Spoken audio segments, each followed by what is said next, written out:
جی بسم اللہ الرحمن الرحیم۔ اس ویڈیو کے اندر ہم آگے پڑھنا شروع کریں گے صفحہ نمبر 49۔ یہاں سے پہلا پیراگراف ہم نے پڑھنا ہے۔ میں اپنے دل میں یہ باتیں کرتا ہوں مکان پر آیا، کیسا خوش قسمت آدمی ہے، کہتا ہے میرا کوئی دوست نہیں۔ اے خوش نصیب شخص، یہی تو مجھ سے بڑھ گیا۔ لیکن کیا اس کا یہ قول صحیح بھی ہے؟ یعنی کیا اصل میں اس کا کوئی دوست نہیں جو میرے دوستوں کی طرح اسے دن بھر میں 5 منٹ کی بھی فرصت نہ دے؟ فارغ وقت۔ میں اپنے مکان پر ایک مضمون لکھنے جا رہا ہوں، مگر خبر نہیں کہ مجھے ذرا سا بھی وقت ایسا ملے گا کہ میں تخلیے میں، خلوت میں، تنہائی میں اپنے خیالات جمع کر سکوں اور انہیں اطمینان سے قلم بند کر سکوں، لکھ سکوں، یا جو اسپیچ مجھے کل دینی ہے اسے سوچ سکوں۔ کیا یہ فقیر دن دہاڑے یعنی دن کے وقت میں اپنا روپیہ لے جا سکتا ہے اور اس کا کوئی دوست راستے میں نہ ملے گا اور یہ نہ کہے گا بھائی جان دیکھو پرانی دوستی کا واسطہ دیتا ہوں، مجھے اس وقت ضرورت ہے، تھوڑا سا روپیہ قرض دو؟ کیا اس کے احباب حبیب کی جمع، مطلب اس کے پیارے دوست وقت بے وقت اسے دعوتوں جلسوں میں کھینچ کر نہیں لے جاتے؟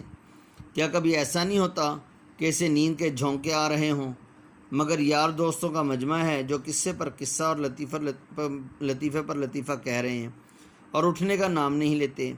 کیا اسے دوستوں کے خطوں کا جواب نہیں دینا پڑتا؟ کیا اس کے پیارے دوست کی تصنیف کی ہوئی کتاب نہیں جو اسے خواہ پڑھنی پڑے، خواہ لازمی طور پر دل نہ چاہتے ہوئے، اور ریویو لکھنا پڑے، ریویو تبصرہ، یعنی کہ اس کتاب کے بارے میں کمنٹس دینے پڑیں کہ بھئی یہ کتاب کیسی ہے، کیا کیا اس کے اندر خامیاں ہیں، کیا کیا خوبیاں ہیں؟ کیا اسے احباب کی وجہ سے شور مچانا اور ہو حق کرنا نہیں پڑتا؟ کیا دوستوں کے ہاں ملاقات کو اسے جانا نہیں پڑتا؟ اگر یہ نہ جائے تو کوئی شکایت نہیں کرتا؟ اگر ان سب باتوں سے وہ آزاد ہے تو کوئی تعجب نہیں کہ ہٹا کٹا ہے، یعنی مضبوط جسم والا اور صحیح تندرست آدمی ہے، اور میں نحیف و نزار ہوں، نحیف و نزار کمزور۔ یا اللہ، کیا اس پر بھی وہ شکر ادا نہیں کرتا؟ خدا جانے وہ کون سی نعمت چاہتا ہے۔ لوگ کہیں گے کہ اس شخص کے کیسے بیہودہ خیالات ہیں، بغیر دوستوں کے زندگی دو بھر ہوتی ہے، دو بھر مشکل، اور یہ ان سے بھاگتا ہے۔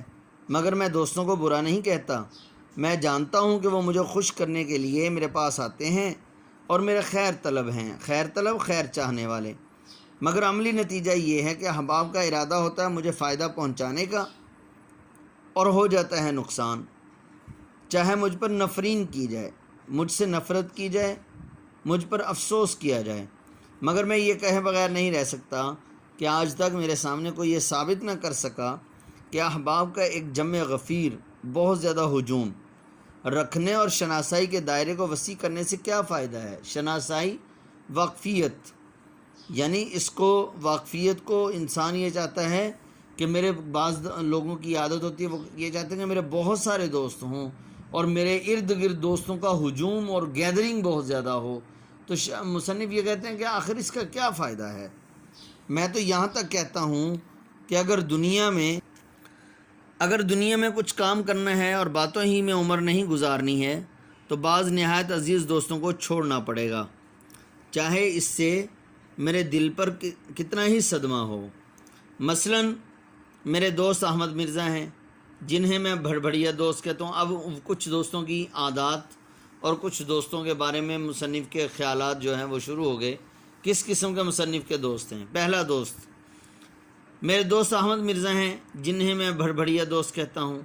بھڑبھڑیا باتونی، بہت زیادہ باتیں کرنے والے، نہایت معقول آدمی ہیں، یعنی عقل مند بھی ہیں، مناسب سے آدمی ہیں، اور میری ان سے دوستی نہایت پرانی اور بے تکلفی کی ہے، مطلب جس طرح کہتے ہیں نا بہت ہی اچھا اور قریبی دوست کہ اس کو ہر طرح کا مذاق کرنے کی عادت ہے، اس کو بے تکلفی کی دوستی کہتے ہیں۔ مگر حضرت کی خلقت میں داخل ہے، نیچر، خلقت، عادت، جی، کہ 2 منٹ نچلا نہیں بیٹھا جاتا، یعنی سکون سے نہیں بیٹھ سکتے۔ جب آئیں گے شور مچاتے ہوئے، چیزوں کو الٹ پلٹ کرتے ہوئے، غرض کہ ان کا آنا بھونچال کے آنے سے کم نہیں ہے، بھونچال، زلزلہ وغیرہ۔ جب وہ آتے ہیں تو میں کہتا ہوں کوئی آ رہا ہے، قیامت نہیں، ان کے آنے کی مجھے دور سے خبر ہو جاتی ہے، باوجود کہ میرے لکھنے پڑھنے کا کمرہ چھت پر ہے۔ اگر میرا نوکر کہتا ہے کہ میاں اس وقت کام میں مشغول ہیں تو وہ فوراً چیخنا شروع کر دیتے ہیں کہ کمبخت کو اپنی صحت کا بھی تو کچھ خیال نہیں۔ نوکر کی طرح مخاطب ہو کر کہتے ہیں خیراتی کب سے کام کر رہے ہیں؟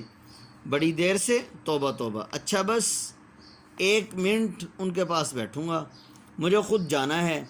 چھت پر ہوں گے نا، میں پہلے ہی سمجھتا تھا۔ یہ کہتے ہوئے وہ اوپر آتے ہیں اور دروازہ اس زور سے کھولتے ہیں کہ گویا کوئی آگ کا گولا آ کے لگا ہو۔ آج تک انہوں نے دروازہ کھٹکھٹایا نہیں اور آندھی کی طرح داخل ہوتے ہیں۔ ہا ہا ہا ہا ہا، آخر تمہیں میں نے پکڑ لیا، مگر دیکھو دیکھو میری وجہ سے اپنا لکھنا بند مت کرو، میں حرج کرنے نہیں آیا، حرج کرنے، نقصان کرنے۔ خدا کی پناہ کس قدر لکھ ڈالا، کہو طبیعت تو اچھی ہے، میں تو صرف یہ پوچھنے آیا تھا۔ واللہ مجھے کس قدر خوشی ہوتی ہے، واللہ واللہ اصل ہوتا ہے واللہ، عربی کے اندر بھی عرب لوگ قسم اٹھاتے ہیں تو وہ واللہ بولتے ہیں، تو یہ واللہ اور وقف کی حالت میں اس کو پڑھیں گے واللہ، واللہ یعنی اللہ کی قسم مجھے کس قدر خوشی ہوتی ہے کہ میرے دوستوں میں ایک شخص ایسا ہے جو مضمون نگار کے لقب سے پکارا جاتا ہے۔ لو اب جاتا ہوں، میں بیٹھوں گا نہیں، 1 منٹ نہیں ٹھہرنے کا، تمہاری خیریت دریافت کرنی تھی، یعنی پوچھنی تھی۔ خدا حافظ۔ یہ کہہ کے وہ نہایت محبت سے مصافحہ کرتے ہیں، مصافحہ کرنا ہاتھ ملانا، اور اپنے جوش میں میرے ہاتھ کو اس قدر دباتے ہیں کہ انگلیوں میں درد ہونے لگتا ہے اور میں قلم نہیں پکڑ سکتا۔ یہ تو علیحدہ رہا، اپنے ساتھ میرے کل خیالات کو بھی لے جاتے ہیں، کل تمام خیالات کو جمع کرنے کی کوشش کرتا ہوں، مگر اب وہ کہاں، اور دیکھا جائے تو میرے کمرے میں 1 منٹ سے زیادہ نہیں رہے۔ تاہم اگر وہ گھنٹوں رہتے تو اس سے زیادہ نقصان نہ کرتے کہ میں انہیں چھوڑ سکتا ہوں۔ کیا میں انہیں چھوڑ سکتا ہوں؟ میں اس سے انکار نہیں کرتا کہ میری ان کی دوستی بہت پرانی ہے، مجھ سے بھائیوں کی طرح محبت کرتے ہیں، تاہم میں انہیں چھوڑوں گا، میں انہیں چھوڑ دوں گا، ہاں چھوڑ دوں گا، اگر کلیجے پر پتھر بھی رکھنا پڑے، یعنی کتنا ہی مشکل کیوں نہ ہو ان کو چھوڑ کے رہوں گا۔ اور لیجئے دوسرے دوست محمد تحسین ہیں، یہ بال بچوں والے صاحب ہیں، رات دن انہی کی فکر میں رہتے ہیں، کبھی ملنے آتے ہیں تو تیسرے پہر کے قریب، یعنی دوپہر عصر کے قریب جو ہے نا ملنے کے لیے آتے ہیں، جب میں کام سے فارغ ہو چکتا ہوں، لیکن اس قدر تھکا ہوا ہوتا ہوں کہ دل یہی چاہتا ہے کہ 1 گھنٹہ آرام کرسی پر خاموش پڑا رہوں، مگر تحسین آئے ہیں، ان سے ملنا ضروری ہے۔ ان کے پاس باتیں کرنے کے لیے سوائے اپنی بیوی بچوں کی بیماری کے اور کوئی مضمون ہی نہیں۔ میں کتنی ہی کوشش کروں مگر وہ اس مضمون سے باہر نہیں نکلتے۔ اگر میں موسم کا ذکر کرتا ہوں تو کہتے ہیں ہاں بڑا خراب موسم ہے، میرے چھوٹے بچے کو بھی بخار آ گیا، منجھلی لڑکی کھانسی میں مبتلا ہو گئی۔ منجھلی درمیانی۔ اگر پولیٹکس یا لٹریچر کے متعلق سیاست یا لٹریچر کے متعلق گفتگو شروع کرتا ہوں تو تحسین فوراً معذرت پیش کرتے ہیں کہ بھائی آج کل گھر بھر بیمار ہے، مجھے اتنی فرصت کہاں کہ اخبار پڑھوں۔ اگر کسی عام جلسے میں آتے ہیں تو اپنے لڑکوں کو ضرور ساتھ لیے ہوتے ہیں اور ہر ایک سے بار بار پوچھتے رہتے ہیں طبیعت تو نہیں گھبراتی، پیاس تو نہیں معلوم ہوتی، کبھی کبھی نبض دیکھ لیتے ہیں، اور وہاں بھی کسی سے ملتے ہیں تو گھر کی بیماری کا ذکر کرتے ہیں۔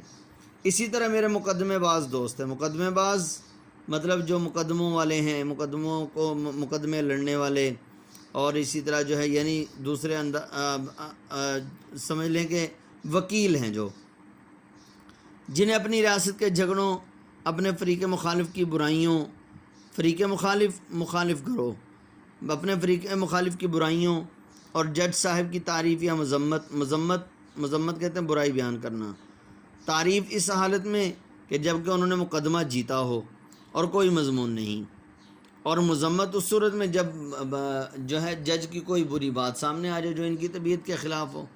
تو یہ انسان کی فطرت ہے، انسان کی عادت ہے کہ کوئی عادت جو ہے وہ اگر اس کی طبیعت کے مطابق ہو جائے تو انسان تعریف کرتا ہے، اس کا کام نہ کیا یا اس کی طبیعت کے مخالف بات کر دی تو اس کی برائی بیان کرنے لگ جاتا ہے۔ تو اس کی اچھائی بیان کرنا تعریف، برائی بیان کرنا مذمت۔ من جملہ اور بہت سے مختلف قسموں کے دوستوں کے، یعنی من جملہ ان تمام دوستوں کے جو بیان کیے گئے، ان میں سے اور بھی بہت ساری قسمیں ہیں دوستوں کی۔ ان قسموں میں سے میں محمد شاکر خان صاحب کا ذکر خصوصیت سے کروں گا کیونکہ وہ مجھ پر خاص عنایت فرماتے ہیں۔ شاکر خان صاحب موضع سلیم پور، موضع کا معنی گاؤں، سلیم پور کے رئیس امیر سردار اور ضلع بھر میں نہایت معزز آدمی ہیں۔ انہیں اپنی لیاقت کے مطابق لٹریچر کا بہت شوق ہے۔ لیاقت، صلاحیت، قابلیت۔